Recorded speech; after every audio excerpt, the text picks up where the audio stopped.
Hello out there, everyone from the Kickstarter, everyone else joining us for some Torg live chat. I am here with Brian Reeves, who's kind of basically become one of our house writers for the adventures. And we're going to be talking about Revenge of the Caradon, and we're also going to be talking about some of the work that Brian does in general with us. As usual, if you've got questions, put them in the chat. I can see them. And very likely if you've got questions about Fires of Ra, which we both did, we can talk about those too. But what I wanted to start off with was, Brian, I wanted to give you a little chance to introduce yourself. Who are you? Where do you live? What do you do other than write Torg? For some people the answer is I write Torg. That's all I do. But introduce yourself. Let's I get to know wish. you a little bit. I wish. Yeah, my name is Brian Reeves. I live in Vancouver, Washington, which is just across the river from Portland. It's basically part, my wife will disagree, but it's basically part of Portland as far as I'm concerned, Greater Portland. Um, my day job, I teach college English at a local college, a couple of them, college, freshman composition, um, writing essays. So I do a lot of reading and grading, grading and reading. That's what I do sort of as my day job. I started working with the Torg team. It's been a couple of years now. I remember when it was first announced that it was going to be coming out. I contacted whoever I could. I don't remember who it was anymore, and I said I want to write for Torg. I have to.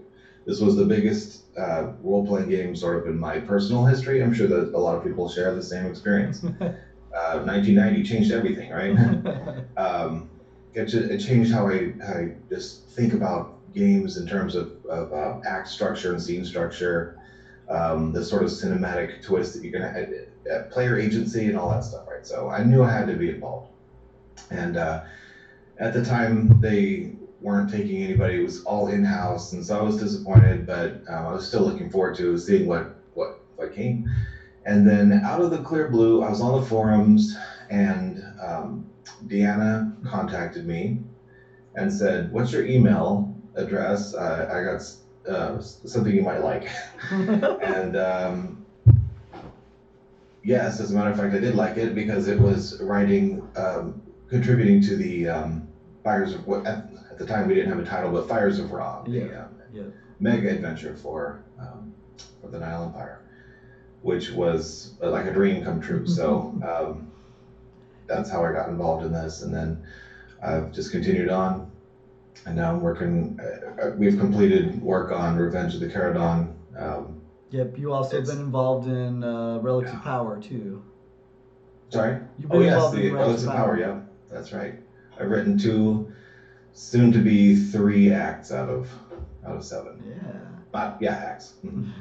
So yeah, and so from my perspective on that, because we have a lot of people that are like, I'm really interested in doing something for Torg. It was very meaningful for me, and like you want to bring everyone in, but there's only like so many slots and all that.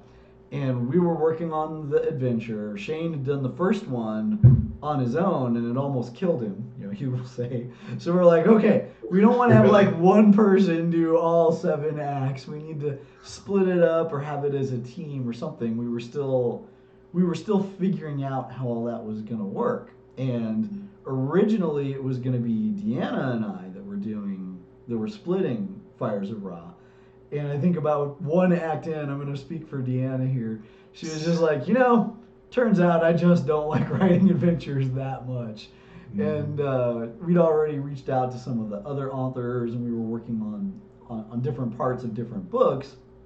And something that's like very important when you're managing something like this is not all writers like to write the same things. Like Yeah. some writers, like, man, they want to go all in on source books, or man, I do monsters and stat blocks, and like those who can write adventures are sort of a rare breed, and so we were starting to cast our net a little bit wider because we had a lot of people that had contacted us, saying, "Oh, I'm interested in various ways," and Deanna sent me your website, because you reached out so far before, and I went and looked at it, and what I mostly saw were Torg adventures. Ooh, good first start. That had been converted to Savage Worlds, and I was like, yes. "Oh, I gotta talk to Brian." Savage Worlds. I love that game. I found that one about 2000. I want to say about 2006.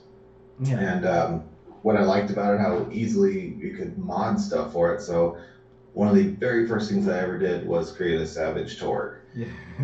And I worked on that document a lot. It's still floating around out there. It's kind of a little outdated now with new editions of Savage Worlds and now a new edition of Torg. But it was my pride and joy for a long time. And you're right, that was I had a whole adventure, and I even had an adventure series planned just for my own fun or whatever, and those never made it out anywhere, but I ended up being able to sort of pick some stuff and bring it into Fires of Ra, which was a lot of fun. Yeah. So it got to see the light of day after all. Yeah, I mean, and from my perspective, what was nice was I could see what you could do. Like you weren't an entirely unknown quantity, and it was in a format that's like very easy for me to be like, aha, yeah, you do adventures. Here's what they look like. Here's what your chops are. So like one of the questions that I get asked a lot, is like, hey, I want to write for Torg. What do I do? And why I almost always tell people, man, go to Infiniverse, put your stuff up because, it's going to separate you from 99 other people that say they want to do it. You're the one out of 100 that actually did do it. Yeah. And two, like we can see, like this is what it kind of looks like, and it doesn't have to be perfect, but little things like, oh, they followed the style guide. That's really cool. Or they did this. That's an interesting idea. Let's do a Delphi mission, like kind of as a tryout, or break off 6,000 words. Here's your deadline. Does that work? Like, that's kind of like for everyone that wants to do that, that's what it looks like as we kind of go through those stages, because what you don't want to do is be like, cool, here's a book. And then, 9 months later, it's like, oh, there's no book here. Oh, we're in trouble. Oh, It could, I mean, there's a lot of words involved in writing one of these things. You have to really be able to pump it out. And once I get started, I write fairly quickly, and I'm fortunate to have the kind of job and just life, I guess, that allows me to do that. But each one of these adventures, every act is around 6,000 words. So if you're doing 3 acts, it's 18,000 words. It adds up, right? And that's why for one person, a 7 acts, like that's an investment in plotting it and all that. So I see LC Junkie in the chat room said that I did not post a reminder on Kickstarter. Yes, I did. Update 3, it's the top comment 1 hour before we started. I said we're starting in an hour. Totally updated you guys.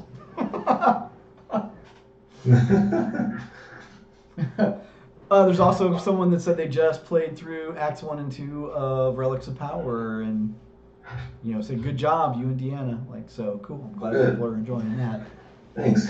It's always interesting as a adventure writer to get these sort of accounts of how people experienced playing your adventure.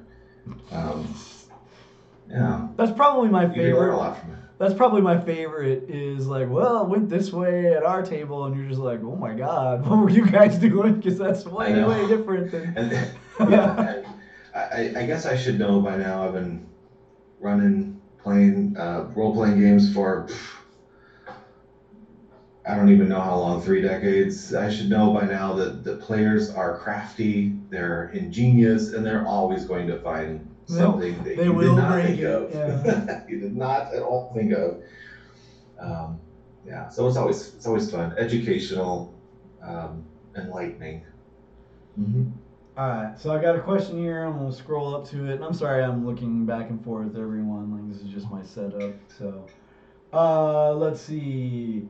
But the original three-part novel story that went with Torg Storm Knights, yes, are those to be rewritten for Torg Eternity and re-released? The Caradon figured prominently in one major part of that story, and since it's linked, I would like to know, please. So there are no plans to rewrite the original novels. However, we're doing whole new novels. We're gonna have some announcements about that at Gen Con. So in the Kickstarters, you guys can expect to see short story collections. The really cool thing is we're kind of out of original ones. So for Cyber Papacy, you'll be seeing new ones. That's the plan, like new short fiction for that. And then completely separate, there's going to be a new set of novels. So I actually don't remember the Caradon in the original 3 novels. So we were talking. Either. Yeah, so I mean, I read them, I've got them, but I have it all of it, but those novels I haven't read since about 1991. Right? Yeah. So almost all of the details have slipped my mind, but I don't think we broke anything. We'll go back and recheck now because we've got it. So well, if we did, it's new.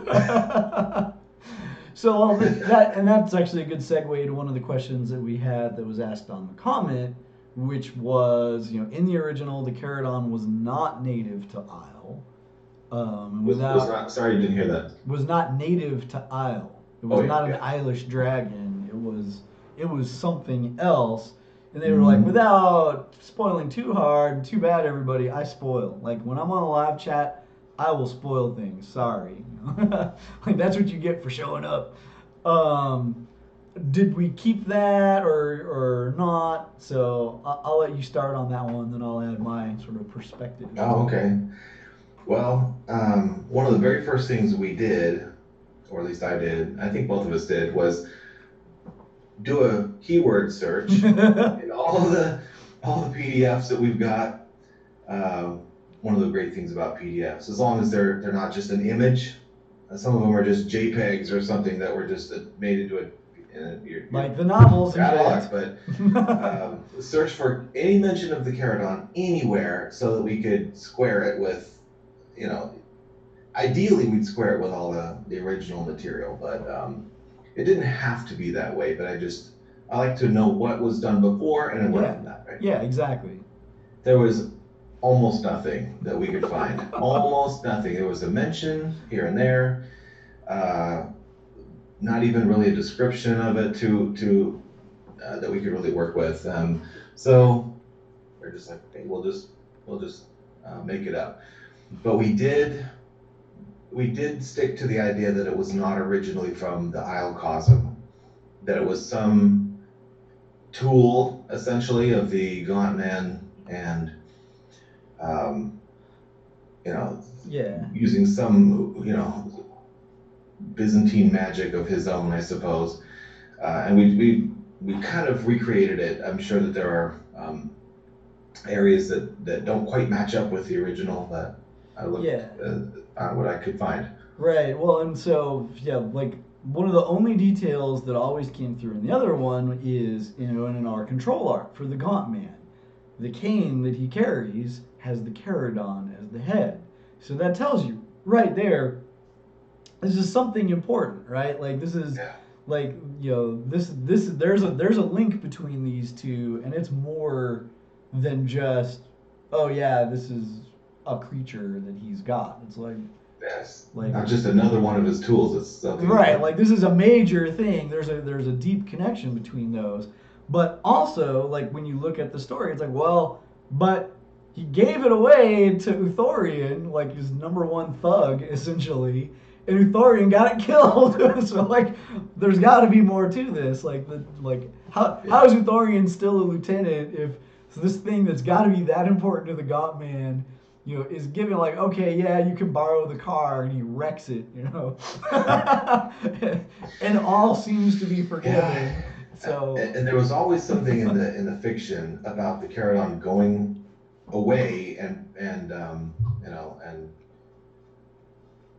it was always implied that it was probably still alive, because the last anyone saw of it was heading off into the clouds, right? They never found its body or anything like Yeah, that. yeah, right. Like we know Tolwyn, beats it, but Mm-hmm. and so in my mind, when what I started from, the base that I started from, the approach was, it's a nightmare, right? It's of the Gauntman's ilk, therefore it's got a true death, and you can beat it, you can kill it, but it's not gone forever, unless you Yeah. can do it with certain circumstances.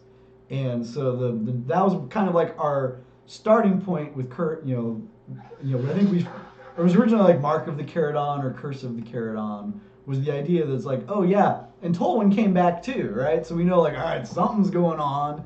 Apparently she hasn't really been dead for the last century. She Gandalfed it, fought the You're Balrog, right. came back and was like, all right, no, no, it's cool, I'm fine. We're like, all right, let's make that a property of the Caradon. Like that, yeah, they're both out, but what's keeping her alive is now she's got this connection to the beast. And the notion that, you know, and it also helped us solve one of the other big problems is we always want the Storm Knights to be the heroes, right? They're the ones, out in front doing things. And we've got this really powerful character, Tolwyn Tancred, who's like, yeah, she could slay the Caradon. She's got resurrection powers. She's a badass. We don't want to just kill her, but how do we nudge her to the side and let the heroes take the front, rather than Ardenay's just like, oh man, that looks dangerous. Tolwyn, could you take care of this, please? Right. Rather than these Yeah. 5 random people that I met an hour ago. So we're like, how do we take her out of the picture? And we're like, oh, the curse, right? Like she is becoming the Caradon. She killed that old body. It Part of its nightmare cycle is now she's gonna become this new Caradon to replace the old one. You know, even worse than before, and that's helped us do what we wanted to do. Is like, well, we need an epic quest structure, but you don't want it to be like too pat and generic. Like, how about go get these 4 magic stones? Like, Yeah. I don't. Why do I care? Come on, it's just another 4 magic stones.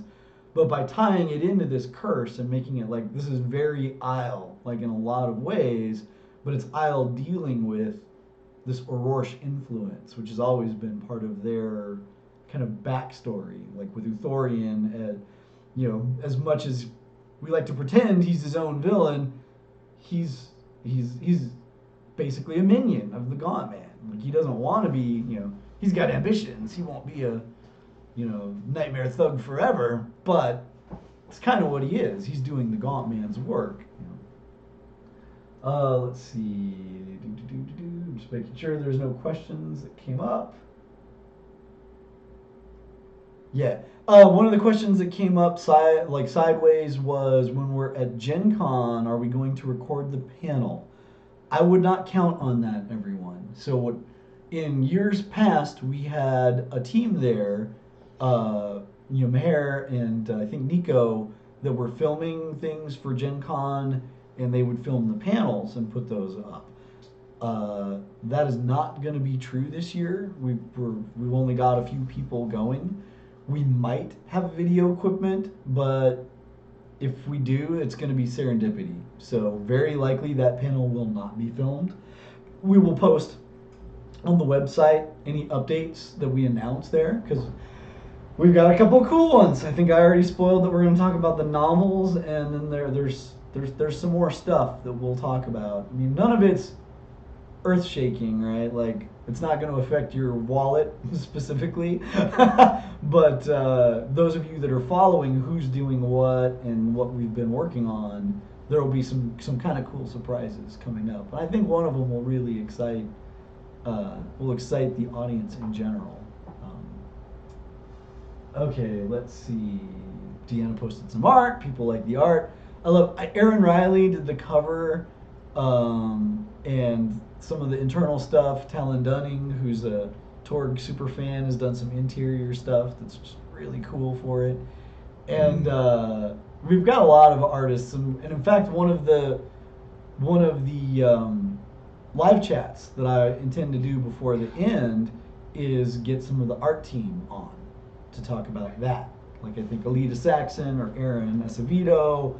We'll talk about how Sigil works, how we get art, who we get it from, how that whole process works.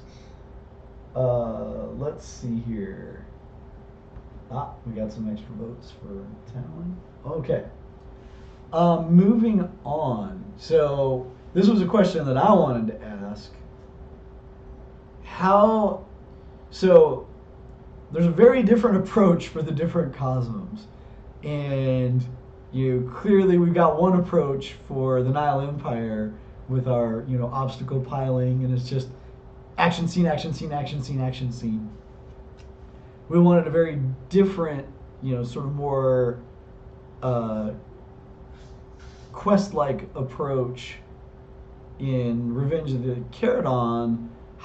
How did you approach those differences, like when you were breaking down your scenes and acts and setting up your writing for this? Yeah, well, I do remember when we were writing Fires of Ra, the idea of acts that could be taken in different orders did come up. And we tried, we failed. Yeah, we couldn't really make it work. There was a sort of a building. There was an ultimate goal, and you had to build towards it with pieces that had to be taken in a certain order. We would have had to have completely scrapped the plot and started over to make it happen. But that idea, we liked it, and so when this came along, Darrell said, "Well, we're going to do an adventure where you could take the acts, or at least not the first and last one, obviously, but the ones in the middle, and take them in any order."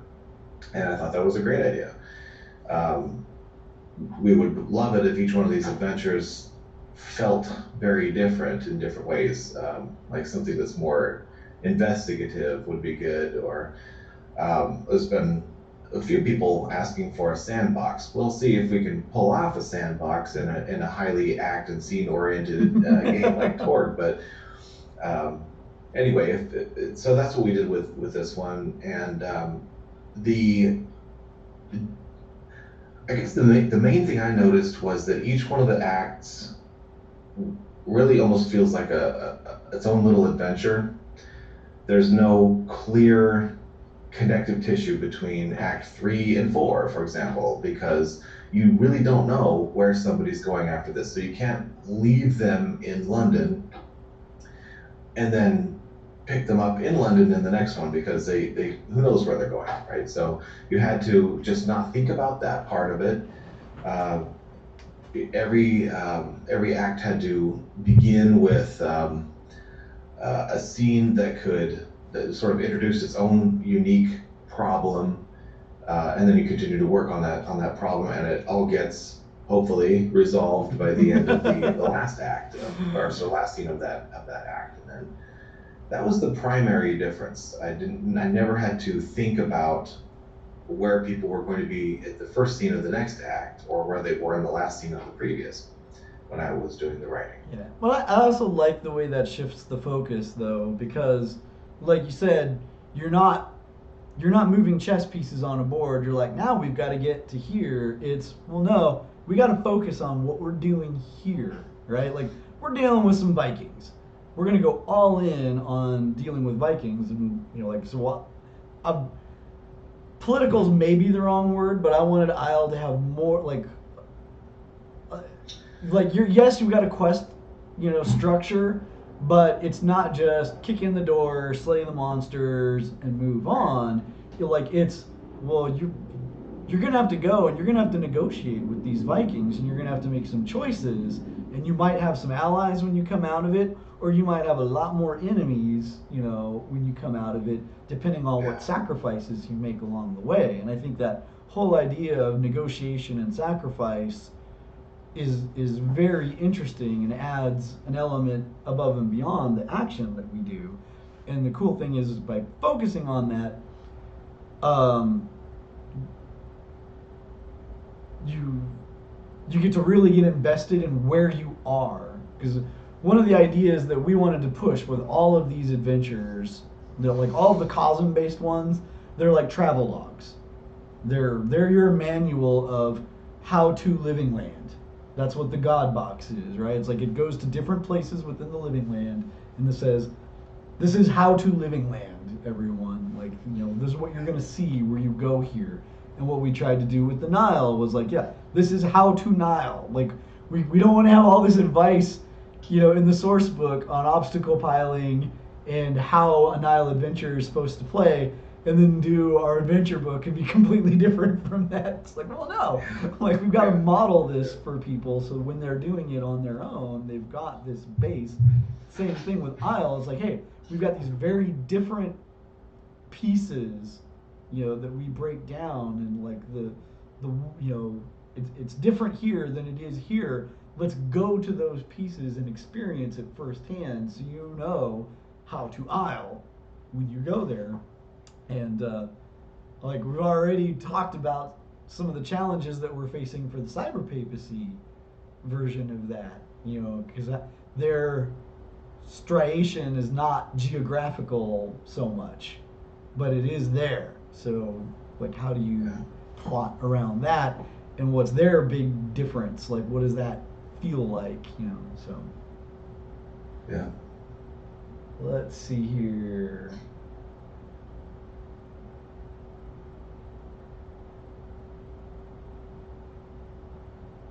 Sorry, while I'm looking at the chat, trying to see if questions came up, and if I miss one, everyone, sorry. Like as we're talking in the chat, scrolling by, like I'll try to catch up with those. Deanna or Greg, if you see we missed one, dump it in the Discord where I'll see it easier, and we'll go back. I see at least one mention of Infiniverse that I'll plug again. Like, everyone go look at Infiniverse. I can't plug specific titles, because this is something, like, I'll talk about this in general for Infiniverse. We're early on, we thought what we would be able to do was kind of pick our favorites and then share, like, hey, this was our favorite and all that. But it turns out there's a couple of reasons that we can't do that, like many of them legal. So, okay. So I was like, oh, okay. I was thinking can't or won't. Yeah, like can't. Okay. Yeah, so in general, we're going to be very hands off. Like, we won't comment on them, and like, I actually can't read them, but I can read people commenting on them. So right, because you get this. You can't read them. Yeah, right. Well, because like anyone can do anything they want for Isle, and that we've been working on some of these adventures for a year, like to be ready for the moment.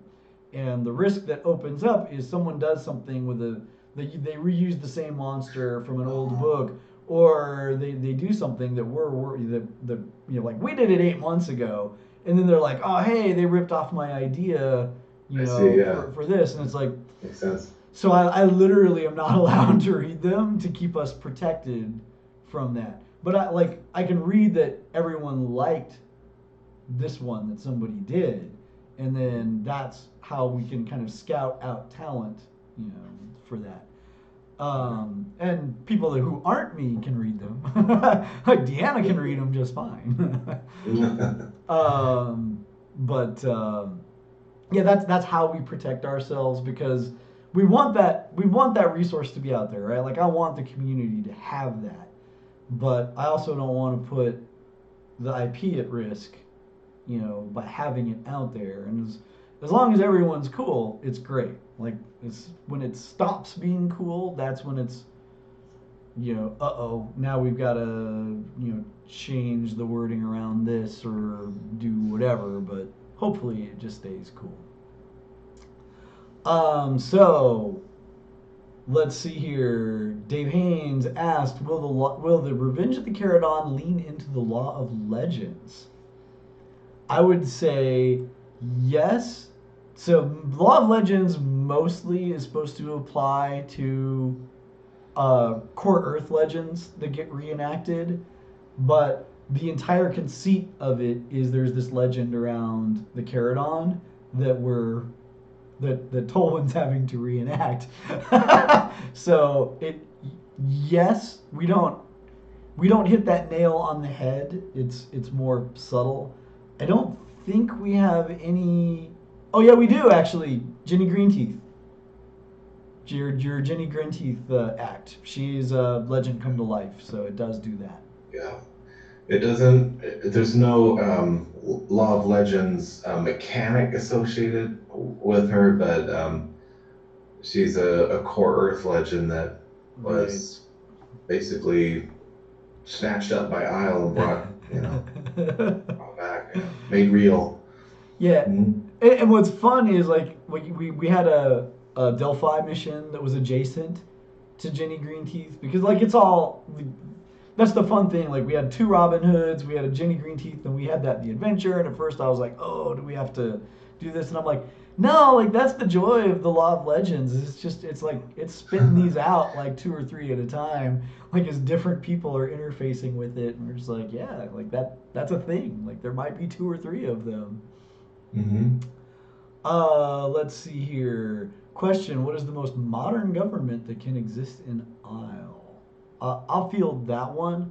So because we've got core Earth hardpoints, obviously the core Earth, the British government's going to be the most modern one. In terms of within Isle axioms itself, you can kind of we use the old books to model that. We're very Game of Thrones is what everyone kind of mentions for hey, these are squabbling feudal lords that are trying to come together. But yeah, feudal. You're looking at feudalism. There's a lot of there's a king or a lady of light or whoever at the top. There's going to be a layer of knights and aristocrats below that who are important, and then everybody below them who are not important. At least as far as the Irish institutions are concerned. Yeah, I don't know the axioms as well as you do, but there's been a lot of with Isle, old and new. There's a little bit of flirtation with some sort of pre-Renaissance-ish stuff, but you can't get into they're brushing up against capitalism. No, you can't get into that stuff. It's just not ready for it yet. Yeah. The clothes and the dress or whatever maybe, but not, politically right up to getting close to, but Renaissance. But I mean, it's not Dark Ages necessarily, but it's maybe right around, what would you say, 1500, 1400? I'd go 1400, and I would actually say it's kind of Dark Ages, right? Because they've gone through their Dark Age. They've Florian's been in charge for 100 years. That did not work out well for anyone.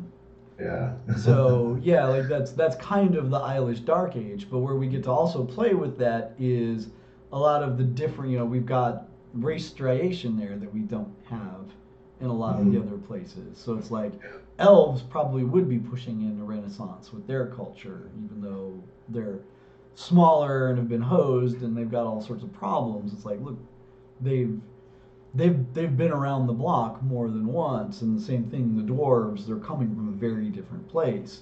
And one thing that we're not touching on yet, that we're kind of saving for the future, is you've got tons of these minor races that exist in small numbers, centaurs, wild, whatever they are that are part, animal, and they're treated like serfs, right? They're, like humans, dwarves, and elves get to be aristocrats. These other things, like, well, I mean, whatever. We'll just throw you in with the manure and the farmers, But they'll be important, and that's something that can change as the years roll by and the setting changes. Let's see here. Will we have new races in the Isle book? No, because that's a packed book. We had a lot to cover, and because we're treating those races as they're kind of the minor serfs, like we're not going to get into them very much yet. Like in some of the expanded material, we're going to talk about it so people have the options for them. But in the core book, we're doubling down on human stuff, dwarf stuff, elf stuff, because that we figure that's the majority of what people are going to want to do. We'll have room to expand that, but in the core book, that's where we're at. Let's see here.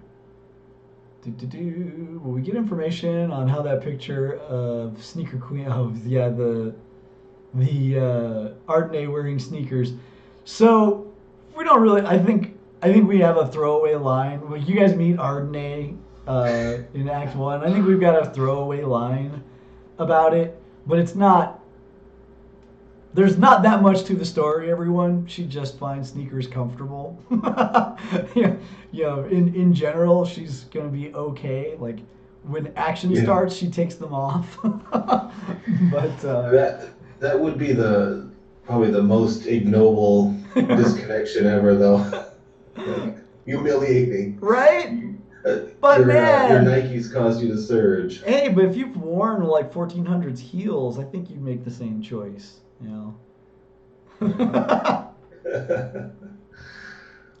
That's funny. So I see Dave asked what the possibility chips do. I'm not going to answer that this time because we've got the source book chat is coming up. I'll announce that now. Next Monday in the evening slot, same time that we did it before. So 9 Eastern. We'll have Greg Nagler, Dominic Reisland, and me talking about core book, mechanics. We'll talk about the Isle possibility chips. We'll talk about some of that stuff. Let's see here. I want to ask a question of you. What was your favorite act that you worked on this one? Like what kind of separated it from the others? Well, that kept changing as every time I wrote an act, I was like, I like this one better. But looking back with all the 4 that I wrote, I think my favorite one was the one involving the Corsairs. I've just always been really into. I guess pirates are awesome, right? Yes, they are. And I had a little bit of fun with that one. I kind of made up something that wasn't even really in the source book. It's kind of like a tiny little area, well, that's what we've got room for in the adventures. Is like we can go in and really dig into that stuff. Now that act was challenging. That was fun. I also really liked the one set in London. Because I knew my other favorite thing in fantasy, like role playing, are sort of like urban-based, almost low fantasy-ish with thieves guilds and dark alleys and things like that. I have a lot of fun with those kind of the sort of Lankamar kind of setting, right? Yeah. And London isn't that, at least most of it. But if you get past the sort of dense cluster of hard points. I call it the checkerboard. Yeah. Yeah, you get out into the outer periphery, and then you still have a major sprawl, but it's been transformed into to Isle. So it seems to me like you'd see old London kind of returning, and it's sort of where there's not a hard point. So I had a lot of fun with that. I had a thieves guild sort of based out of a stinking ditch canal kind of festering slum, and that one was also pretty fun. But I still think the one with the Corsairs was my personal favorite. Yeah, mine's Vikings, just because you got some hard choices to make. And you get to do something other than just fight the Vikings. Like you got to pick, who am I supporting? What does that look like? And all that. Here's one from earlier that I missed, and this is a good one. Asking about the Stalkers. Are they an Eilish institution? So, what the hell are the Stalkers? And what do we need to know about them? Well, the Stalkers, without giving too many things away, I guess the Stalkers are going to be the main consistent enemy throughout the adventure. They crop up in every act. They're Almost every act. but yeah, almost every act. They are sent by Thorion to harry the characters and kind of stop them from attaining their goals. And they're varied.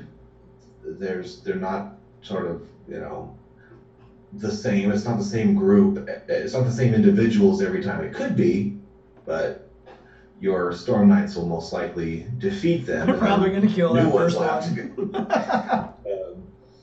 And they're each one of them distinct individuals, and the game master gets to choose which one they're going to employ in each different act. So we don't say this guy shows up or she shows up. You can say, well, this one sounds interesting, based on whatever criteria sounds right to you, and drop them in. There is a spot in all of the 5 center acts anyway where they can and probably will show up at some point. Yeah. And it tells you when. But of course, if something else strikes your fancy, do it, right? Right. Yeah. As an adventure designer, what I put on the page is more of it's like the pirate's code, right? It's more guidelines, and I expect people are going to personalize it, scrap stuff, add things, right? Add your own side quest, change something, decide I like this, but I'd rather it happen here, and so go for it. Yeah. Do whatever you need to do.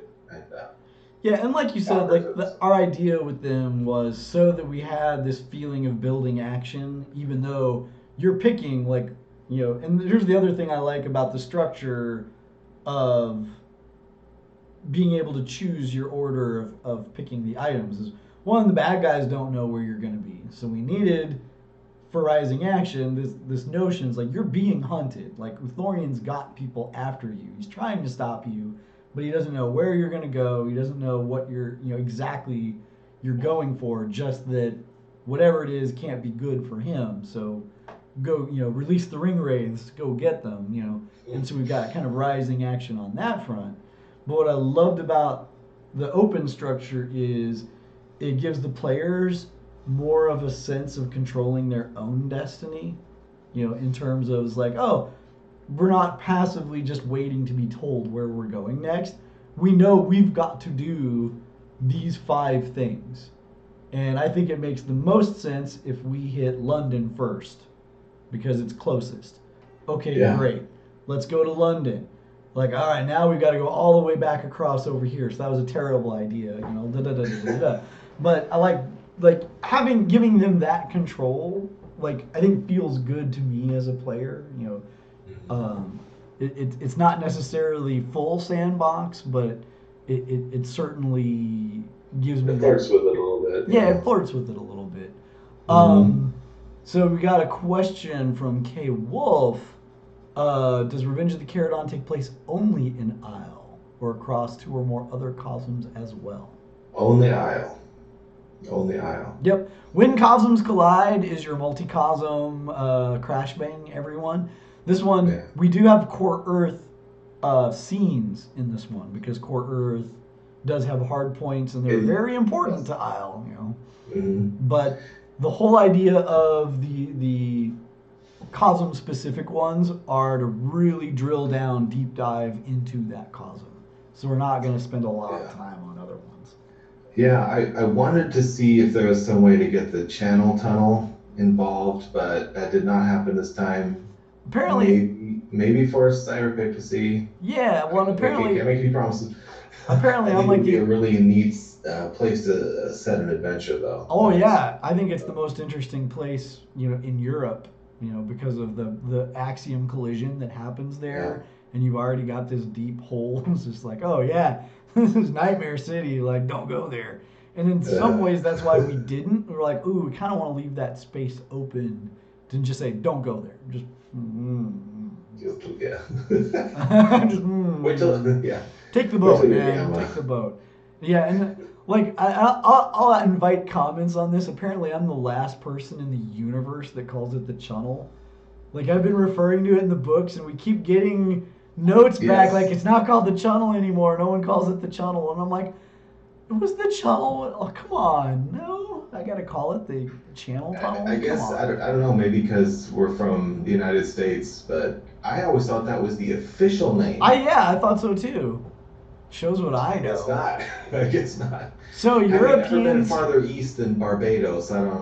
Maybe someday I'll go get to ride in it or something. But So yeah, Europeans, feel free to tell us in the comments. No, it's not the Chunnel, dumbass. Tell us what it really is. I We'll think get it we right. scrubbed all references to the Chunnel in this. There's one left that I will probably scrub today, but before I do, I want that validation. I want someone to be like, nope, it's still the Chunnel. Like, yes, okay. In your face, Europe, it's the Chunnel, all right. Let's see here. Any hints on future stretch goals? We're only 2 more away from unlocking the next batch, and there's some.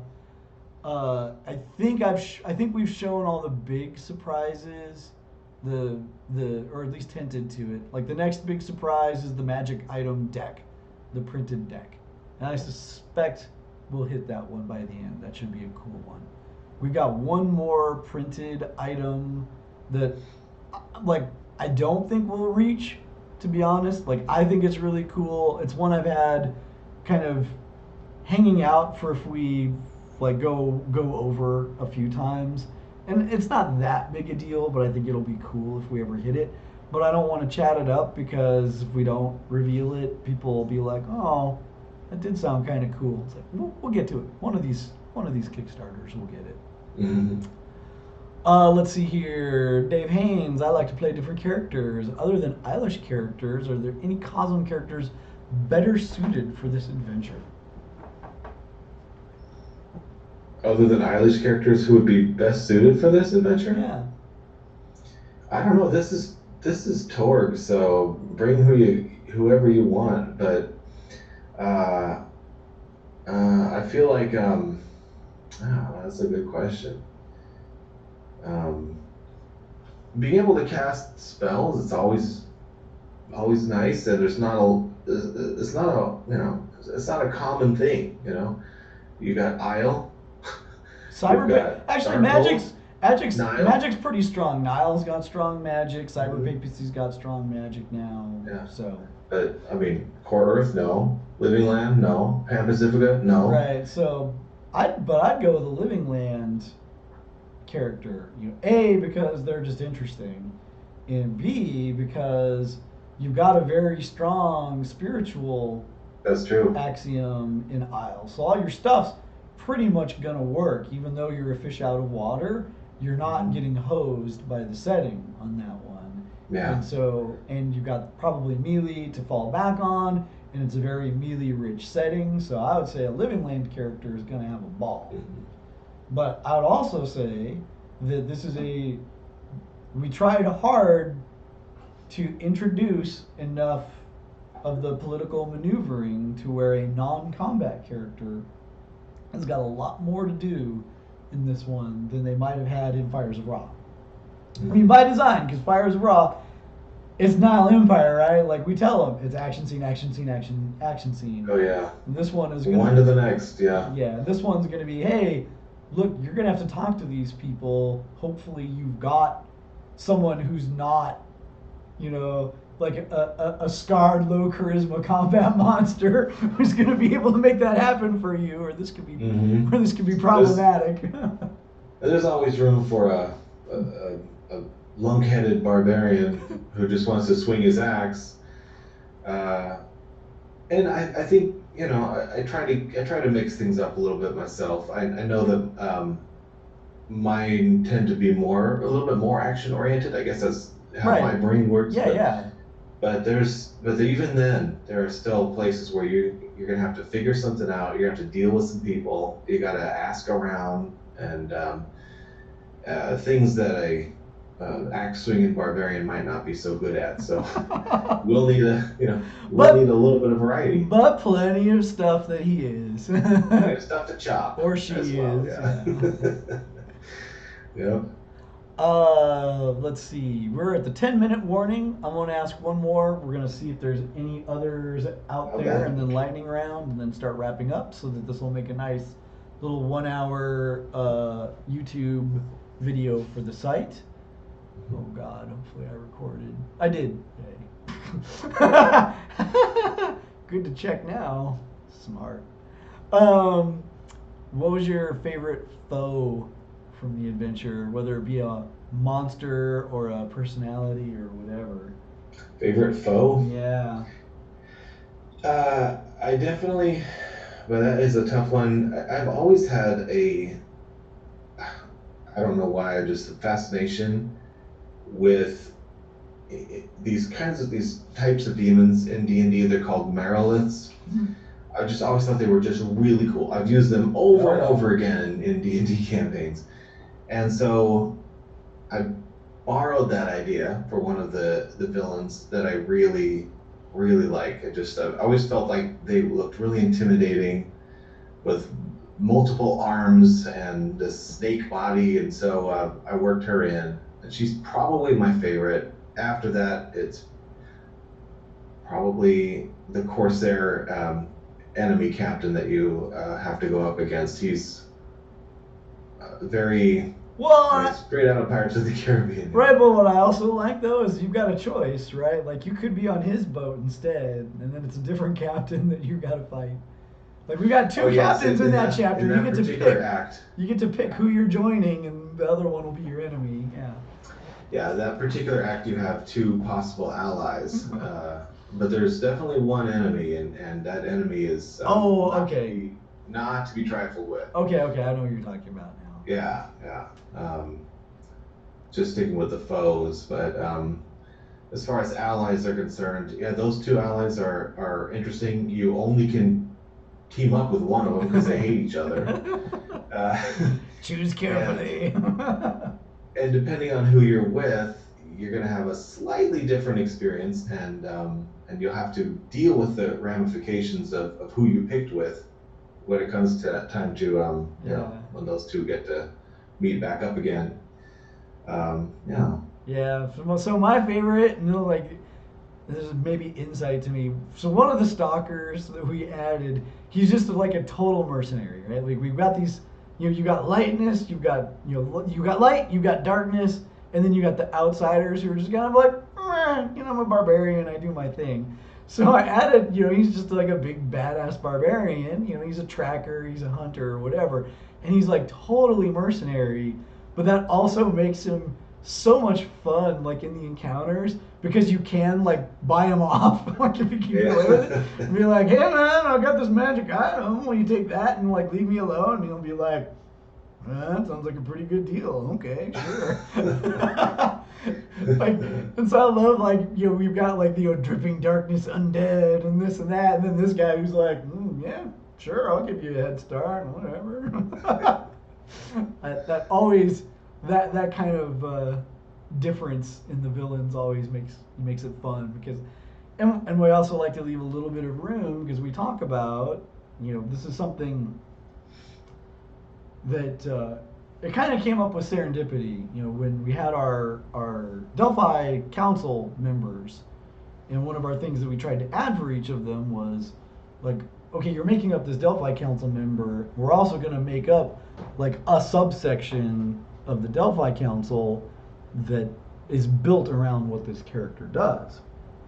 And John Wick was one of those backers. Someone mentioned 7th Sea in the chat, so now this kind of got me off this. So John Wick was one of those backers, and he was kind of doing a badass spy type. And I'm like, okay, knowing John Wick, and his own quirks, I was like, well, it seems to me like the type of organization that he would be really interested in would be, when we called it the Eris subsection, they're all stormers that work for the Delphi Council, as enemies of the Delphi Council. So and it's only like a sentence or two in the core book, but I actually think like we need to emphasize it more, that any stormer that you meet could actually be a double agent working for Eris. So like GMs, if you ever get your back up to the wall, like, oh man, like I'm gonna have to kill the PCs. Well, one of those villains turns out they're Eris, and they can like help them out, and vice versa. It solves one of the questions like, wow, this is a war. Why don't you just murder that Stormer? You know, like he's shooting guns at us. We're shooting guns at him. Just take him out. But it's nice to have a recurring villain. It's nice for them to not be dead every time. So what's our excuse for not killing them when we have the chance? Like, why wouldn't we do that? Well, that's why you might be killing a double agent. Like, you know. Oh, that's interesting. Yeah, like if they're pure evils, like, that's probably not Eris. Like, get rid of them. But some of the ones that are in between, it's like, well, wait, let's let that go, and maybe it'll come back around to help us later. So, it's a subtle thing that we should probably make less subtle, but it's a tool for GMs to kind of conserve their villains a little bit. Okay. I think that's all for those. We're in the last couple of minutes. Any last words for you, Brian, for the audience? Any last thoughts? Let's see. Nothing I can think of necessarily. There's so much that I wanted to do with Revenge of the Caradon, but there's only, it's only 112 pages. Even though each act is 6,000 words roughly, there's still a limit. I found myself having to cull a bunch of things all the time. We made some changes from the original design and took it in some new ways, and it's been a lot of fun. I really hope that you like the end product. Yeah, ditto, everyone. I hope you enjoy Revenge of the Caradon. I hope you're enjoying our Cosm-specific deep dives. I know a lot of people really like to mix the Cosms, which is why Relics of Power, When Cosms Collide, like that's why we've got them. But I personally really like just like really diving in and uncovering what it means to be in this one place.